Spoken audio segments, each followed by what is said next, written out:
Hey, how's it going, everybody? It's Josh, and with me today is Accent Kisses here to represent LeGray Cabaret. How you doing?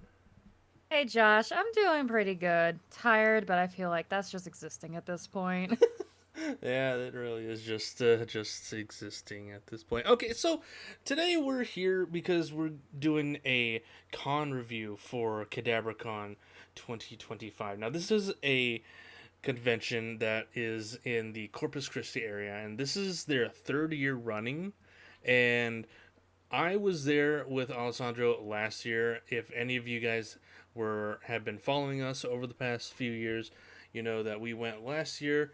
We had an okay time, and this year we want to go back check it out because they moved from their previous location into a much bigger location, and I was super excited because of that. But so yeah, here we're going to be talking about our experiences, and we also have a couple of anonymous anonymous people give us their experience. But so yeah, for this convention, it was myself and Daz. We both went there. We were hosting My Hero trivia as well as Wheel of Fortune and So You Want to Be the Avatar. And we actually didn't start out until Saturday. So we got there about 12:30. That's when our first panel started. We got in, we checked in, and like 12:30 on a Saturday. Normally you would think it'd be pretty packed, or at least starting to get pretty packed, but getting in around that time, it was pretty dead. That was So, my experience on yeah. Friday. Like, typically when we park at a convention, we go follow the weebs to figure out where to go, and there were no weebs at Friday at 5 o'clock. Now I get it. Friday, people are still working, they may be attending later. So we just kind of didn't think about it at the time either, but we did think that was a little suspicious. Yeah, yeah. And what was even weirder was that there's no um, con map anywhere in the building. I don't think there was a convention map on their website either. There's no signage posted around pointing towards the panel rooms or anything like that. Like we had to go down a hallway towards where the 18 plus area was at until we figured out, oh, the panel rooms are behind this 18 plus curtain. What's going on with that? So apparently Friday they had their 18 plus events, and they just didn't bother hiding that stuff away or putting it stuff away and getting rid of the curtain. They just held that up all Saturday and I think all Sunday as well. That's wild. Because the night market I know was supposed to be from 7 o'clock Friday to 1 a.m. on both Friday and Saturday. So I could understand them not taking it down in between those days, but that seems a little disruptive. Yeah, it's like also why would you if you're I get having it near the panels, but if you're going to have regular panels like general public panels during the day, you guys need to put that stuff away.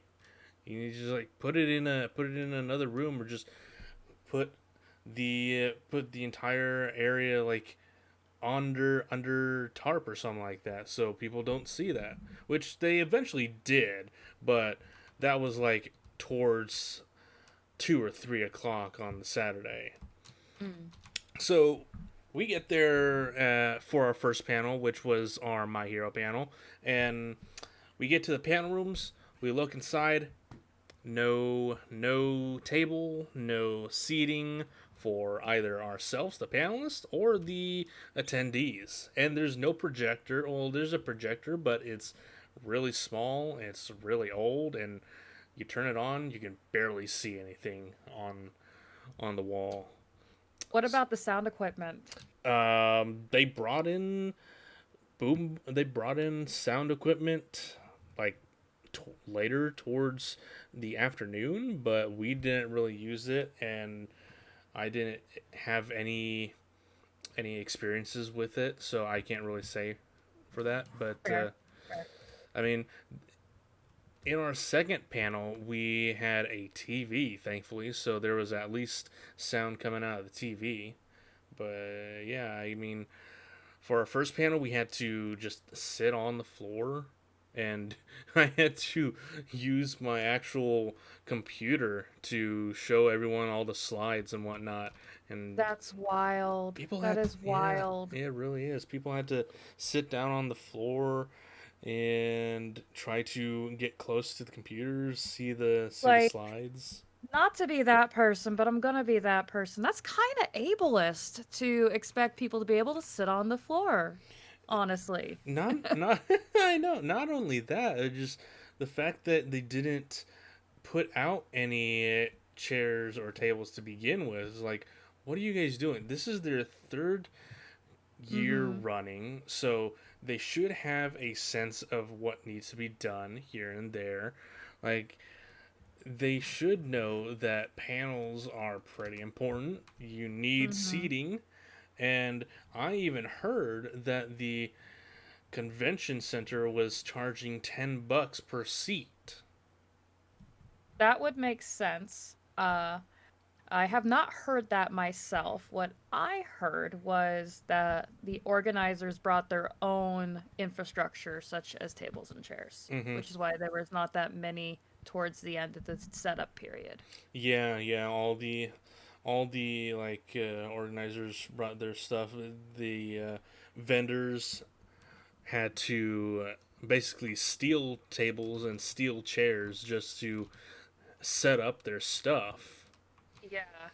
I heard a few of the vendors went and took some chairs from the main stage area in the giant center just so that they could have a place to sit for Yeah, their long day. yeah. It's wild. It was absolutely Because wild. the vendors were in their contracts, I believe, said to be given a table for the booth space and two chairs, which is typical for a convention, Yeah. right? Those are the equipments that we've known to expect.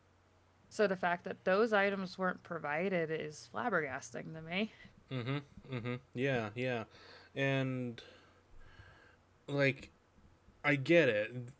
Conventions want to focus on big name voice actors, but it also it also needs to be said that conventions need to be reminded that voice actors aren't that voice conventions need to be reminded that voice actors aren't the main thing that they need to be focused on as well. It can be one of the things, but panels are just as important as voice actors. Like I would go as far as, sorry, go ahead. if you don't have entertainment, what's the point in being there other than spending money? Right, exactly. And I would go so far as to say as if you were going to schedule panels, you should at least have the infrastructure to support them to, fruition, basically, Mm-hmm. right? Don't just give a panel room with no chairs and no way to present the slides and things that were expected. Now, I've been given a panel room before where I either A, didn't see the hookup, or B, couldn't figure it out. Yeah. But then at least I had a microphone and could make do at the very least, but people still had chairs. Yeah, yeah. So with Legré Cabaret, you guys are a nerdy burlesque group going around at conventions. So, what was your guys' experience for this con? So, what I can say is the items that we were told would be there in order for us to put on our show, because we Mm-hmm. are a high production value show, Yeah. they were not there when we got there on Friday afternoon. We immediately let the organizers know, hey, we are missing these key initial items, such as Okay, apparently there was also a mix-up with our communication too, because we were originally told we were going to be on the main stage. Yeah. The main stage is in the expo hall. Yeah. Apparently that's a no-no for 18 plus stuff because it can't be curtained off. Okay, fine. So they moved us to the panel room, which in my opinion was worse because we had no stage in there. There was obviously no chairs for people to sit. Um, then there was the problem becomes we had no way of controlling the lights. There was no DJ or audio system for us to plug into. I believe we were allowed one bass floor speaker, Mm. but you still had to supply someone to Bluetooth into that and run your songs, basically, which are just things which, yeah, we could have done that, but for us to perform our show, these items, obviously, that we were missing just were not met. We Yeah. immediately let them know it's like, hey, the things you said that we would have are not here. And we gave them time to rectify the situation, and we were told, hey, we'll get it taken care of. And then come Saturday at 5 o'clock, we pulled the cord because our show was in 4 hours. We needed to prepare, and there was no way we could prepare with those resources. Yeah. Yeah. That sucks. It really does because I was really looking forward to performing, and we all had like a discussion about it because I was up for trying my best. It's just I'm 5'2". If everyone's standing, no one's gonna see me. That's one issue because I already have the problem with a mosh pit kind of thing. Mm-hmm. So, Mm-hmm. um, and then it would just also ruin most of the performance with not having the audio video, not having the lighting effects, those kind of things. Because I had spent the last like 2 weeks working on my routine. I was gonna do a quick change outfit, like all this kind of like elaborate stuff. And I know I wasn't the only one in the production that actually had those kind of items planned. So it was really disheartening that we could not perform adequately this weekend. Yeah. Yeah. The what's really weird about those panel rooms is that one, they're cold as hell. There's I like heard. 60 or below cold. Just like I it was think one ridiculous. of the cosplayer panelists, they said they went and got blankets for people Mm-hmm. Mm-hmm. from their house. Wow. Yeah, that's wild. And the other thing, Which I am so happy to hear the community giving back like that, but there's some things that we should not be fixing ourselves, honestly. yeah, yeah. And the other thing with the panel rooms is that the lighting situation, as you said, was absolutely atrocious. You only had like two settings, on or off. There's no dim. Jeez. There's no way to control that lighting. It's So just even if you had like a proper presentation or something, you couldn't do like the back half of the room and the front half kind of thing. yeah, no, Ugh. yeah. And they split them off too, so you only had that one setting if you want to do the front and back. So yeah, uh, so yeah, we actually did our two panels on Saturday. We ended up canceling our Avatar panel on Sunday because we got there on Sunday and it was actually very dead, and they had us scheduled at 4:30, or not 4:30, 4 p.m. on Sunday, which is basically the end of the show. So we didn't really want to stay there to get maybe one or two people in our panel room because over the course of the day Saturday, we only had like 25 people total for both panels. And I'd say you guys normally like have people standing to the wall on your panels a oh lot of the yeah, time. Like they're full. yeah, at a normal typical convention, we usually get like at the very least 50 people for a quality game show panel, and this one we barely got like five or six for each panel. So yeah, it was pretty rough. That being said, our Wheels of Fortune panel, that one actually went really well. We had fun with that one, but still, it was a very small group. very, very cold room, and people had to be sitting on the floor. So, yeah, it's not really easy on Like everyone. it's one thing to say if it turned out, small, which that's not a fault of anybody at that point. If there was a low turnout, you can Yeah. still have a great time at a small convention with low turnout. But the accommodations just not being there, I think, is the part that I'm just like side eyeing. Yeah. Uh, so besides our panels, me and Daz hung out at the Ikikon booth for a while as well, and like going throughout the vendor hall and the artist alley areas, like there was barely anything of interest there. Like there was a lot of repeat, a lot of vendors who were selling quite similar items, and I will say the artists actually had a little bit of variety, but there was also very few of them because a lot left on Friday and a lot also left on Saturday after the day I heard. So at the end of the day on Sunday, I think like maybe 75% of the entire vendors and artists alley just upped and left before. That is wild. And wasn't there like a good chunk of vendors? Yeah, like they utilize that entire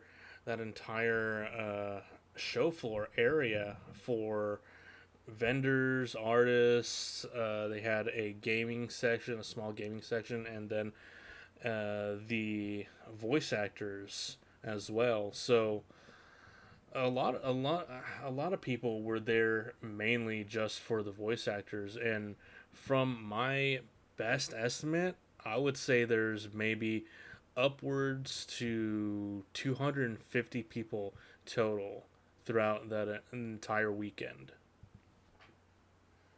at a That is at, wild. at a place that can at best hold 8,000 people.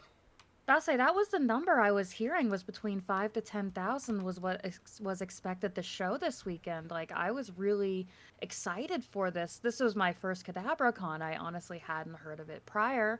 Um, and I'm just not from the area, so that would make sense. Yeah, So, yeah, and you we're said you went last year. How was the turnout compared to last year? well, last year they were in a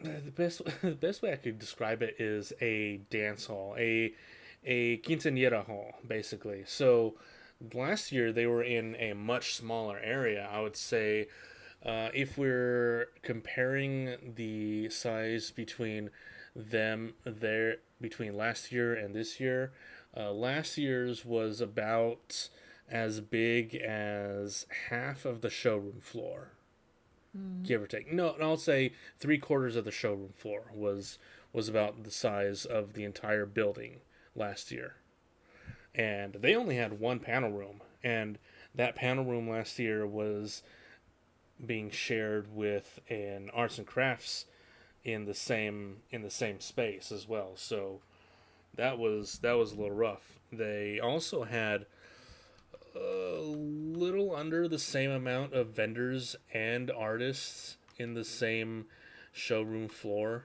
yet last year, and they were all cramped together, and you could feel it was cramped together. And Well, I'm the glad that they were able to rectify then the space issue, it sounds like. But Yeah, but it doesn't really seem like it helped with numbers either. Let me take a look at. We actually have a couple of anonymous entries. People wanting to express their own opinions and experiences throughout last weekend. So let's see. This one says, panel rooms. The panel rooms that my panels were hosted in were behind 18 plus curtain. My panels were not 18 plus. I felt weird that anyone who wanted to attend our panel had to go through the restricted curtain area that didn't look like a space open to the public. I'm not sure how they were going to about letting people in or out of the area. Like I said before, they were just letting people in or out because it was where all the panels were. Um, we were greeted by a big empty panel room with no tables or chairs all weekend. We were not told in advance there would be no tables or chairs. We were given a tiny projector for one of our games, which was far too small and unusable for the game. The lights couldn't be turned off, so you could barely see it against the wall. They couldn't even turn off the lights for themselves. Oh goodness. No, no, and their guests were forced to sit on the floor or stand, which is not very accessible. Mm-hmm. And they had one guest who had trouble getting onto the ground and getting back up. Okay, I'm not the only one then, because I know several people who cannot just sit on the ground, for example. Hmm. So, And sitting on the ground is pretty hard as well because it's yeah. it's it's a hard floor. But I say, what is it? Concrete? It looked like it was that light carpet over. Yeah, I'm it's not like sure. carpet over concrete. Very, Because I will very admit, rough. I did not actually step foot in the convention center this past weekend Yeah. because of all of the lack of accommodations for our show. When our troupe got there to set up, they just basically told those of us that were still getting ready to stay Hmm. and not pay the $15 to park. Oh yeah, yeah. I didn't even pay for parking.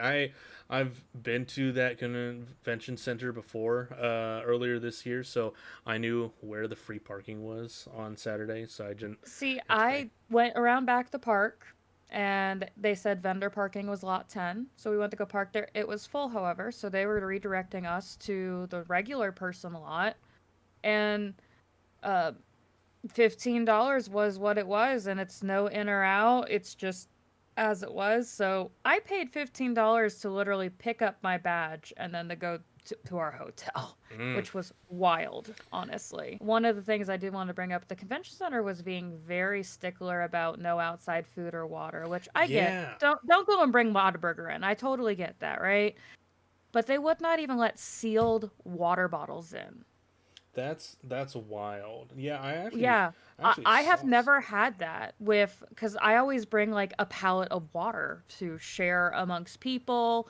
It's always hot. It's Texas, so dehydration, especially since we're doing a, you know, dance group, so we're going to be dehydrated if we do our performance. So I brought literally a 40 case of water. Yeah, So that would have been denied at the door, and I think that's wild for, not attendees, but a guest slash vendor. You know what I mean? yeah, and I saw a couple people had to be stopped, and the security, mind you, it's security, not even police officers, just the con The yeah. security being very anal about the food and drinks. They were telling them, no, you can't bring this food or drinks in here. You gotta eat it or throw it away and whatnot. So they had to spend like the next 10-15 minutes eating outside and couldn't bring anything in. Yes, majority of the time the security was being very anal about that, and that's really weird considering the fact that a lot of people bring in outside food to conventions all the time. Like I get, like I said, don't bring like Whataburger or like a bag of fresh food or something, right? It's messy, those kind of arguments, right? But you need to let me have at least some small snacks. It's another accessibility thing because I will have sugar crashes. I will Hmm. completely pass out if I don't have something when I notice my sugar drop. So I need something on me. Yeah, And I need like it can be just a pack of like Welch's fruit snacks or something, just quick sugar. yeah, I get that there were vendors selling food as well, though, and typically that's where I see this as normally to try and drive sales to the food at the convention. Um, yeah. But then all the food in the convention or around it, like at food trucks, is just super expensive and not really worth it too. that's very fair, but I totally get how that can be because that's most venues, like most concert venues and those kind of things. So I'm just kind of used to that, but I do think it's ridiculous for them not to allow vendors and those kind of people who typically have different access. Mm-hmm. Because the vendors and artists are there, or supposed to be there all day throughout Hmm. throughout the convention, throughout the Beyond, weekend. So beyond, they, because they have the setup times. yeah, Yeah. yeah, because they're the ones who really need the food. So they should be able to bring it in. I don't know why security was being like that. Hmm. What's another thing that was weird at the convention is that they had a quote unquote haunted house pop up Heard area about that. there. Yeah. Like, why would you have this here? Not to mention it was small as hell. It looked very small. So I don't get why they had that. And there was this one pop up place inside that was promoting gambling, basically. Like, they had tons of prizes in their inventory from like a Game Boy to a PS5. They had a ton of PS5. So the thing was, you got a free roll. You had to get all the way around a board, and the first roll was free, but then afterwards you had to pay like $5 to keep going, and it was so sketchy, so very odd to see that kind of stuff there. It was very bizarre. So I don't know exactly what was going on with that. I, yeah, that's beyond me on that one because I saw that, but I didn't know what was up with it. I don't know. I don't know. They were calling a lot of people over. It was really bizarre, and I don't even know why they were there.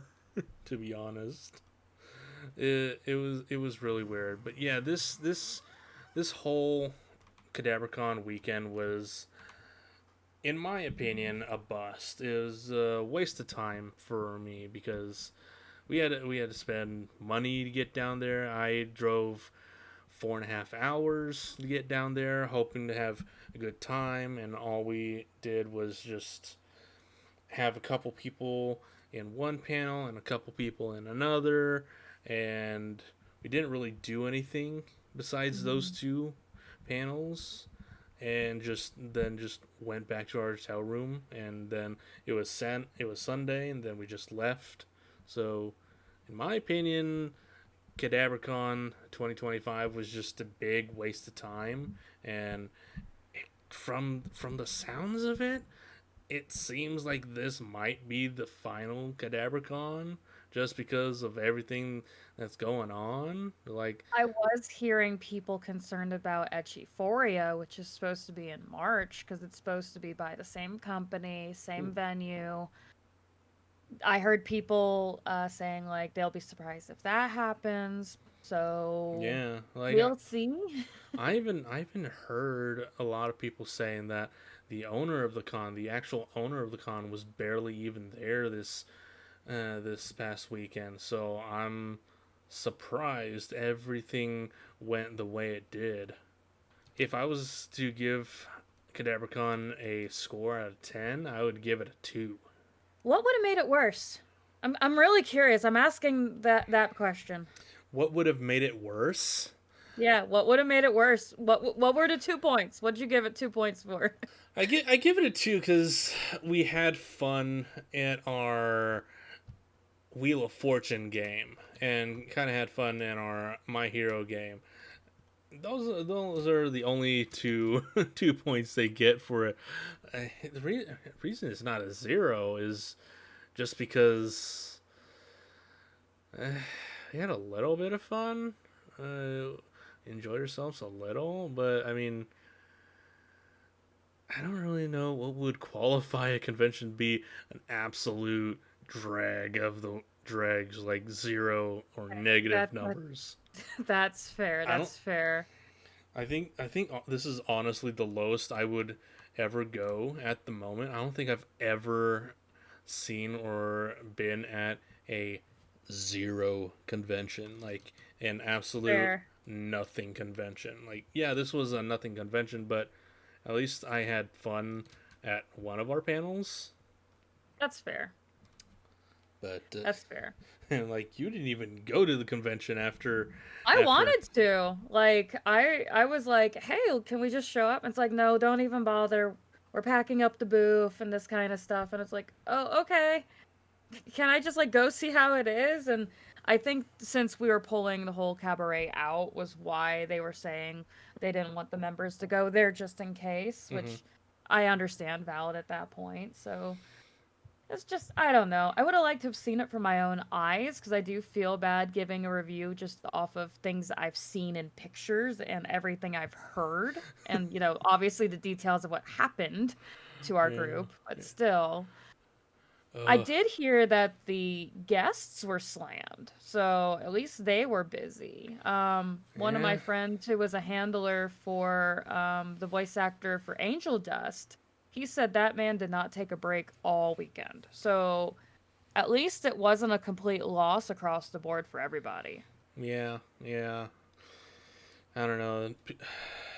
Again, I understand why conventions do this, but I also have to say it. I've got to say that conventions need to stop over prioritizing voice actors and talent. Like, Hmm. they're a good draw, but they can't be the main draw. Everything. Yeah, No, I agree. yeah, and it Like if you're gonna sucks. have panels, you need to have good panel stuff. If you're gonna have cosplay stuff, you need to have good judges, those kind of And if things. you're gonna have vendors, you need to vet your vendors and vet your artists a lot better. AI don't let AI art get past your past your sensors. Make sure your vendors are up to snuff and all that. And it's just, yeah, it's just really bad. It was just really bad. So yeah, honestly, those that's gonna be it for me. That was my opinion on Kadabracon and Kisses as well. So thank you for coming on. It's been a blast. I appreciate you having me. Honestly, finding out that you were also at this convention was a nice save, honestly, because I got to hang out with you and Daz a bit, which Yeah, is always fun to see you guys. yeah, yeah. It was definitely fun. But yeah, hopefully you guys enjoyed our review of Kadabracon 2025. And if you guys want to check out where we're going next, we are on Instagram. That's definitely where we're going to be posting all our convention attendances there. So hopefully we'll What see is you your guys. next one? Our next one, we're trying to do Etchy Expo Okay, next in San Marcos. That's a gonna little bit be, of a break then. yeah, yeah. That's gonna be fun. That'll be in December. Yes, and I will see you there as I am officially working the waifu club there. So, Hell yeah, hell yeah. yeah. All right, guys. Thanks for tuning in. Hope you guys enjoyed, and hey, we'll probably do more stuff like this next time. And check out our Spooky Cast, Absolute Zero Spooky Cast, all this month with Mr. Know It All. We'll be doing spooky podcast topics. So hopefully we'll see you guys Sunday. Bye bye.